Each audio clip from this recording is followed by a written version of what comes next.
Alec. Good evening. Welcome to MCTV News. I'm Tyler Catalano. And I'm Mike Duda.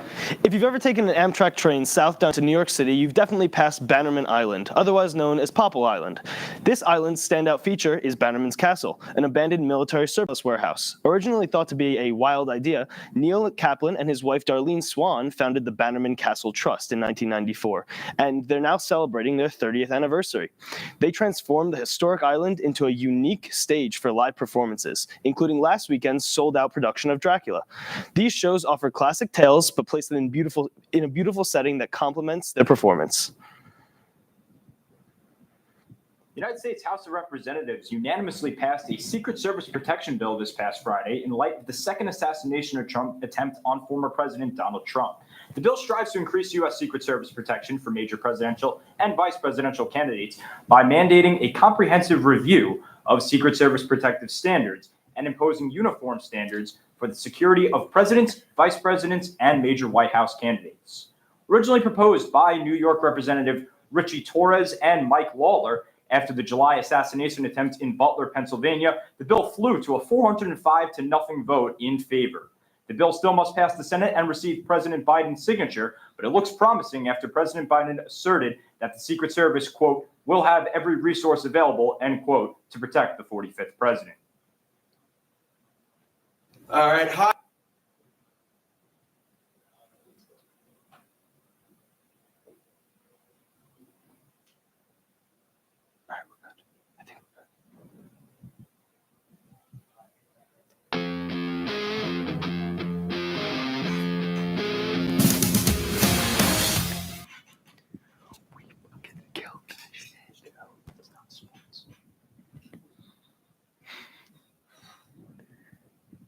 All right, hi, my name is Jack Geary, and we are the Humorists. We're going to be doing a little game for you called Montage. We also want to plug our show, which is going to be on Thursday, May 2nd. We hope that you can make it. My name is Jack Geary. I'm a senior here at Marist, and this is now my 7th semester with Humorists. It's one of my favorite clubs on campus, obviously, and it's been such a fun road. Every person I met in this club has only uplifted my spirits and really improved my time at Marist, and I'm just so glad to embrace them kind of as a family.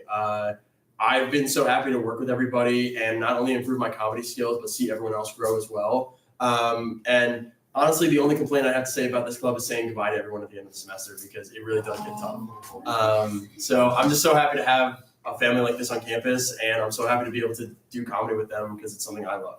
I was just really self-conscious suddenly thinking that they thought I was having a migraine because I was pregnant. And I really wanted them to know that I wasn't pregnant. I'm Thomas. I'm a first year. I've been in the Humorists for one semester so far, so I'm still fairly a newbie, but I really, really enjoy this club since it's like a tight group, and we meet like twice a week, and we do some games, and we really push each other in regards to doing improv, and it's been a good way just to like de-stress and creatively push myself. Okay, right. They got real loud. Okay, hold on. They ate my fucking chicken chalupa. It's fucking bullshit. I'm gonna help you get fucking revenge. Thank you.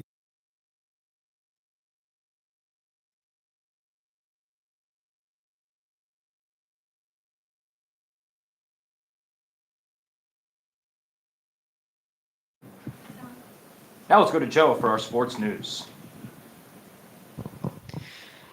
Thank you, guys. I'm Joseph Robert Ignacio Loyola Sports Catalanello, and here's a rundown of the latest in sports. Marist football took a trip to Union County, PA, and got blown out by the now 2-2 Bucknell Bison by a final of 34-18. Red Fox's quarterback Enzo Arjona went 15 for 21 with 124 yards, while the other half of the field, Bucknell quarterback Ralph Rucker went 21 for 27, good enough for 272 yards and 3 touchdown passes. Among the few bright spots for Marist was true freshman Nate Robinson Jr., who collected his first collegiate interception in a loss. Additionally, graduate student D lineman Miles Cotterer had 1.5 sacks. The team's next game will be at Tenney Stadium for Family Weekend versus Dayton to start conference play. On to other sports. Last Friday, men's soccer achieved their first ranked win since 2018 versus number 18 Fordham in a 2-1 thriller. Defensively, Marist was able to lock up the Rams, allowing only 3 shots on the net. On the other end, senior forward Richard Morrill netted both the Red Foxes' tallies, propelling them to victory.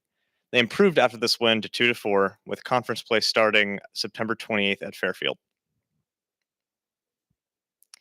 In pro sports news, the Columbus Blue Jackets announced plans to honor the late Johnny and Matthew Gaudreau. The team will wear a patch with the number 13 on it and place a sticker on all team helmets with the name Gaudreau and the brothers' respective numbers 13 and 21 on them. The team is also keeping Gaudreau's locker intact both at home and on the road. They will carry his jersey on every road trip and place it in his normally assigned stall. Blue Jackets center Sean Monahan, who is a longtime friend of the Gaudreaus, told the media that I'll miss him for the rest of my life as he dresses for every game next to the now empty number 13 locker. That's all for sports. Back to you at the desk.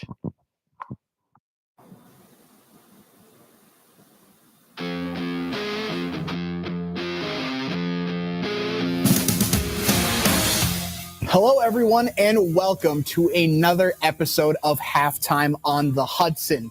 I am your host, Jimmy Chantulis, alongside my good friend, Derek DeGallo. I'm Gene, joined by Luke Most. I'm Dan Alleback. I'm alongside Luke Most. Right now, me and Nick are locked into a heated live reaction of the Celtics and Knicks game. Corey Seager tying the game.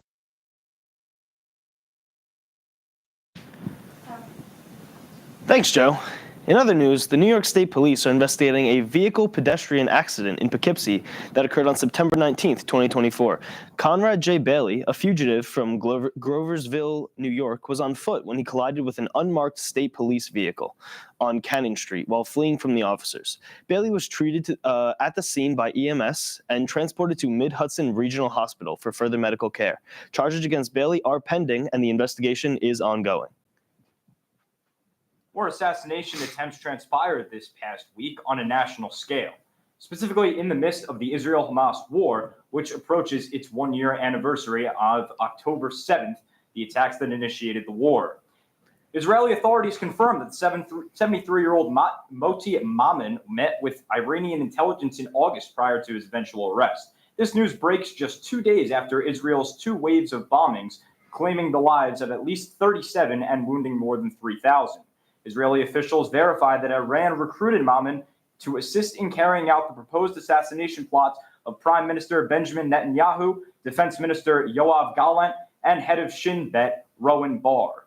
The Jewish Israel prisoner argued that he had a, quote, lapse of judgment and now plans to cooperate despite demanding $1 million from Iran for his actions and only receiving 5,000 euros. This event marks yet another pivotal moment in the ever-growing war. And now Josh Lawrence, MCTV political correspondent. Good evening, everybody. I'm Josh Lawrence, your MCTV News political correspondent, and there's no denying it. Election season is in full swing. The country is still buzzing over yet another unusual presidential debate, this time between Kamala Harris and Donald Trump. The debate began with a handshake. Harris crossed the stage to meet Trump on his side and shake hands, immediately changing the standard set by the last debate between Biden and Trump. The debate covered numerous topics and policies for both candidates, and there were some heated back and forth moments, as is commonplace in modern presidential debates.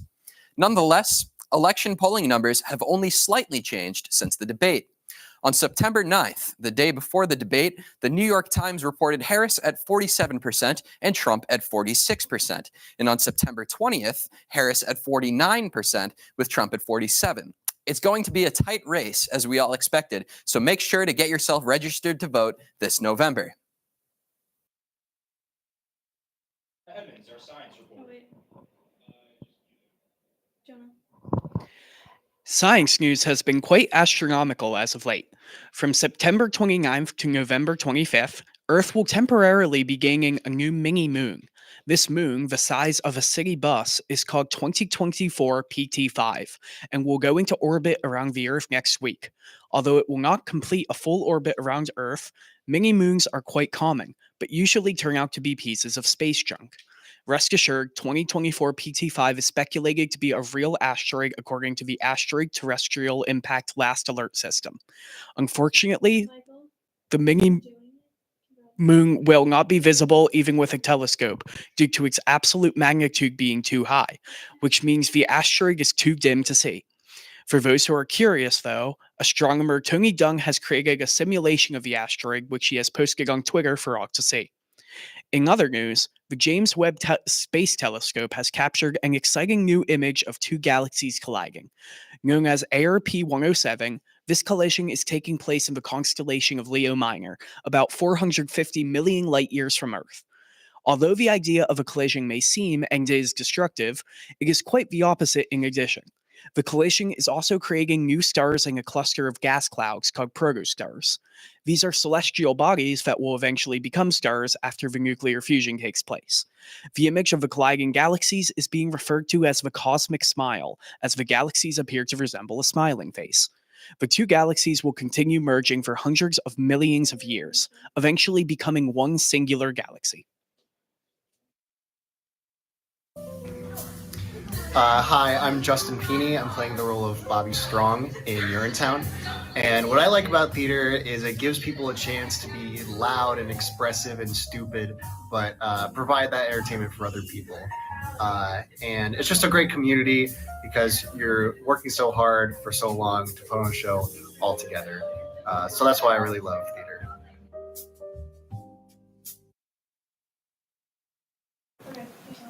With the election coming up soon, the Hudson Valley Votes and Rally concert will be held at the Ulster Performing Arts Center, or UPAC, in Kingston on October 4th, 2024. It aims to encourage voter turnout for the upcoming elections. Hosted by political activists and actors Tom Sadowski, Mandy Patinkin, and Catherine Grody, the event will feature performances by Natalie Merchant, Jack DeJohnette, and Gail Ann Dorsey, and others. Speakers include New York State Lieutenant Governor Antonio Delgado and Congress member Pat Ryan. The rally's goal is to energize the local community so that people can go out and vote in both national and local races come November 5th. On a brighter note, the 2-week-long search for a missing teenager concluded on Saturday, allowing her to reunite with her family. Multiple agencies scouted tirelessly for 16-year-old Azaria Saunders after the Hooper Police Department heard of her disappearance. Unaccounted for since the morning of Thursday, September 5th, the pursuance crossed state lines until the Schneider Police Department located her. The department notes she is safe, and the investigation into who assisted her in concealing her whereabouts remains active. The timeless art of seduction. Nothing screams, I'm irresistible, like a cloud of toxic fumes and lingering odor that says, I'm available in the smoking section. So why wait? Choose smoking, because life's too short to worry about actually enjoying it. Warning, smoking may lead to increased coolness, decreased life expectancy, and a sudden urge to start a retirement fund for your future medical bills. Smoke responsibly. Or better yet, don't smoke at all. Sponsored by the Society for Promotion of Sarcasm and the Lung Cancer Association of Reality. Last, but certainly not least, Eddie Livingston with our entertainment news. In a bustling week for pop culture, headlines are buzzing with excitement across film, music, and television. To start off, Jenna Ortega is back on the spotlight with rumors swirling about her reprising her role in Wednesday Season 2. In a recent interview with Elle, Ortega discussed not only her acting career, but her passion for mental health awareness, revealing how she navigates the pressure of fame while advocating for self-care among her fans. The 2024 VMAs at UBS Arena featured an array of electrifying performances that highlighted the diverse talent of today's artists, with Chappell Roan and Sabrina Carpenter making significant waves. Chappell Roan is known for her bold sound and vibrant stage presence and delivered a standout performance of her latest single, Good Luck Babe, complete with dazzling visuals and a fierce dance crew that the crowd had on their feet. Sabrina Carpenter also brought the house down with a captivating rendition of her hits like Please, Please, Please, Taste, and Espresso.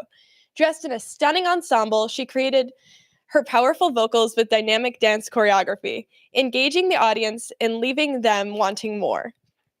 The film adaptation of Wicked, directed by John M. Chu, is set to release in 2024, generating a significant buzz among fans, starring Ariana Grande as Glinda and Cynthia Erivo as Elphaba. The movie aims to bring the beloved Broadway musical and Gregory Maguire's novel with stunning visuals and powerful performances. As we wrap up this week's entertainment news report, it's clear that pop culture is thriving with fresh talent, innovative storytelling, and captivating music. From the thrilling cinematic experiences of The Wicked to the memorable 2024's VMAs, there's something for every fan to enjoy. Recently, I've been feeling more depressed than usual, and I don't think that my usual prescription of Zoloft is working as it's supposed to. You know what you need? Extreme Zoloft. It's just like regular Zoloft, but more extreme. Wow! A more extreme version of my antidepressant? Does it even work? Hell yeah, it does, bro! Check it out right now. Wow! Whoa! Zoloft Extreme, for when you are feeling that your life just isn't exciting on normal Zoloft. I feel so much better than when I was on boring old Zoloft. I feel like I can do anything extreme. The only side effect is overwhelming extremeness, as well as coughing, headaches, stomach aches, internal bleeding, stomach ulcers, aneurysms, decrease in extremeness, increase in depression, and loss of feeling in legs. Wait, I don't want any of that. Party rock! It's now only made with 70% cocaine! Let's get fucking extreme! It's made with what? Cocaine! Thanks, Eddie. That's all we have for tonight. My name is Tyler. And I'm Mike. And this is MCTV News.